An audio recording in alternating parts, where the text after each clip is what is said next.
अक्टूबर 5 हमारे प्रतिदिन की रोटी मिनिस्ट्रीज की ओर से आप सबों को नमस्कार।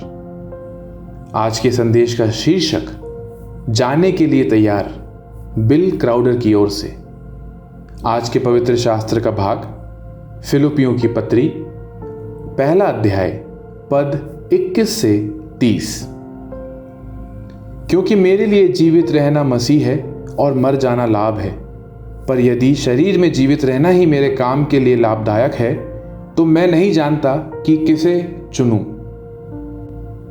क्योंकि मैं दोनों के बीच में अधर में लटका हूं। जी तो चाहता है कि कूच करके मसीह के पास जा रहूं, क्योंकि यह बहुत ही अच्छा है, परंतु शरीर में रहना तुम्हारे कारण और भी आवश्यक है। और इसलिए कि मुझे इसका भरोसा है, सो मैं जानता हूं कि मैं जीवित रहूंगा, वरन सबके साथ रहूंगा, जिससे तुम विश्वास में दृढ़ होते जाओ और उसमें आनंदित रहो। और जो घमंड तुम मेरे विषय में करते हो, वह मेरे फिर तुम्हारे पास आने में मसीह यीशु में अधिक बढ़ जाए। केवल इतना करो कि तुम्हारा चाल चलन मसीह के सुसमाचार के योग्य हो, कि चाहे मैं आकर तुम्हें देखूं, चाहे ना भी आऊं, तुम्हारे विश्वास में यह सुनूं कि तुम एक ही आत्मा में स्थिर हो और एक चित्त होकर सुसमाचार के विश्वास के लिए परिश्रम करते रहो। और किसी बात में विरोधियों से भय नहीं खाते, यह उनके लिए विनाश का स्पष्ट चिन्ह है, परंतु तुम्हारे लिए उद्धार का, और यह परमेश्वर की ओर से है। क्योंकि मसीह के कारण तुम पर यह अनुग्रह हुआ कि न केवल उस पर विश्वास करो, पर उसके लिए दुख भी उठाओ। और तुम्हें वैसा ही परिश्रम करना है जैसा तुमने मुझे करते देखा है, और अब भी सुनते हो कि मैं वैसा ही करता हूं। मुख्य वचन फिलिपियों 1:23 और 24। क्योंकि मैं दोनों के बीच अधर में लटका हूं।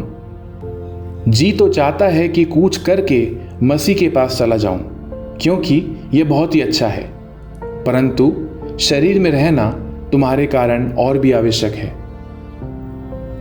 कोरोना वायरस महामारी के दौरान कई लोगों को अपने प्रियजनों को खोना पड़ा। 27 नवंबर सन 2020 को हमारा परिवार भी उनके साथ शामिल हो गया, जब मेरी 95 वर्षीय मां बी क्राउडर की मृत्यु हो गई। हालांकि कोविड-19 से नहीं। कई अन्य परिवारों की तरह हम भी मां के लिए शोक मनाने, उनके जीवन का सम्मान करने या एक दूसरे को प्रोत्साहित करने के लिए एकत्रित नहीं हो पाए थे। तब इसके बजाय हमने उनके प्रेमपूर्ण प्रभाव का जश्न मनाने के लिए अन्य तरीकों का इस्तेमाल किया, और हमें उनके स्वभाव से बहुत सांत्वना मिली कि अगर परमेश्वर ने उन्हें घर बुलाया तो वह जाने के लिए तैयार और उत्सुक भी थीं।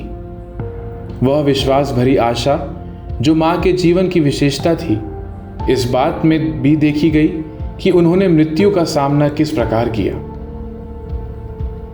संभावित मृत्यु का सामना करते हुए पौलुस ने लिखा, मेरे लिए जीवित रहना ही मसीह है और मर जाना लाभ है।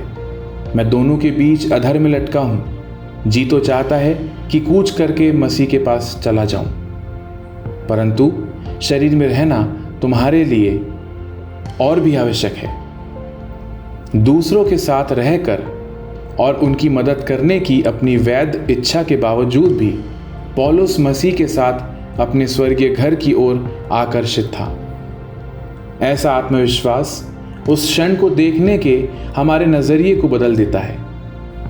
जब हम इस जीवन से अलग जीवन में कदम रखते हैं, हमारी आशा दूसरों को उनके दुख की घड़ी में बड़ी सांत्वना दे सकती है।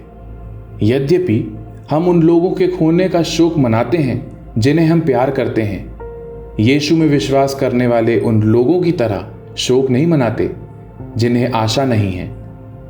सच्ची आशा उन लोगों का अधिकार है जो उसे जानते हैं और उसे मानते हैं। आप दुनिया के खतरों से भरी वास्तविकताओं के प्रति अपनी प्रक्रिया का वर्णन कैसे करते हैं? जानबूझकर की गई आशा जीवन के संघर्षों पर आपके दृष्टिकोण को कैसे बदल सकती है? सभी आशाओं के परमेश्वर कृपया मुझे यीशु की मृत्यु पर विजय प्राप्त करने वाली विजय का स्मरण कराएं। आमीन।